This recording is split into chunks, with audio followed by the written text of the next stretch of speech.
But so what? Is the song bad? Is the image empty? Does the story move you? Or are you just mad that you didn't make it? Can you? Every time a new creative tool comes out, there's always a panic and there's always hysteria. Photography was cheating, synthesizers wasn't real music, digital art wasn't real art, sampling killed originality. Now it's AI. Same fear, new mask. Sometimes I think, especially for creatives, they don't hate AI because it's bad, but they hate it because it's leveled the playing field. For a long time, creativity was locked behind particular types of gates. Money, education, location, and sort of industry approval. Now, I feel like what's happened now is that AI hasn't removed creativity, it's just removed a lot of the gates. And now for a lot of people who've built their identity on being chosen, or the craft that they've spent years building, start to panic because now it's anyone and everyone can create. And let's be honest about the real art. If AI art moves you, it worked, right?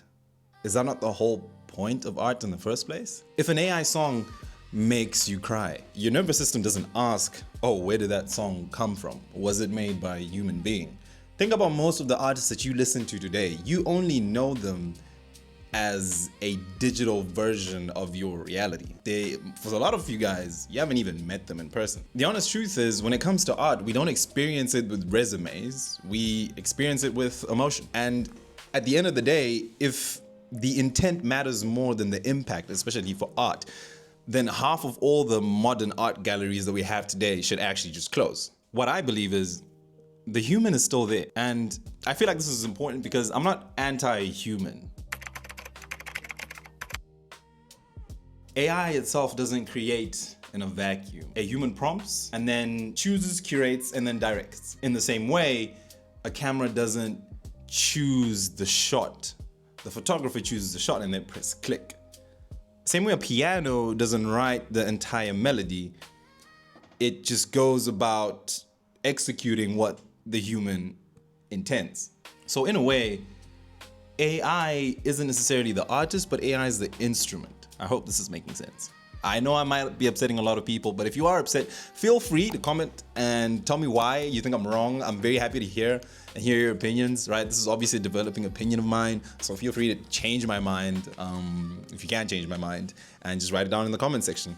I'm gonna be doing a whole series following this type of thing, and I am happy to be back on YouTube. It's been 6 months, but you know, as Jay Electronica once said, familiarity don't breed gratitude, it just breeds contempt. And the price of sanity is too damn high, just like the rent.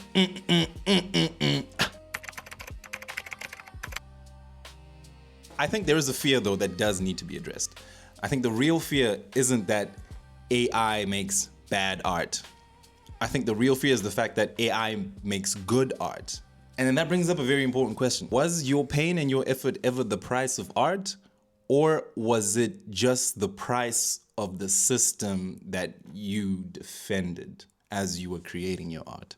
Now let it sit. I'm not accusing anyone of anything, all right? Think about it. I'm thinking about it also myself. I'm also a creative. And I also kind of felt threatened, but then I asked myself, why do I feel threatened in the first place? And then when I kind of embraced it, things just kind of felt lighter for me, to be honest. So just a short little rant on this. My thoughts are, you can either fight the tool or you can master it. And you can either gatekeep creativity or you can finally focus on taste, vision, and honesty. So it's AI, so what? See you in the next video, guys. I'm gonna be coming back. I'm gonna be doing a lot of these type of discussions. I know this one is short where I'm just gonna share my mind and share what I think about. I'll do a whole series on my opinions about AI and creativity. I'll have more coming. I do have an AI artist that I started myself. I'll tell you more about that in the next video, so stay subscribed and I'll show you how that's going. We've got about 100,000 views now on that specific artist, but I'll show you all of that in the next video. Cheers, guys.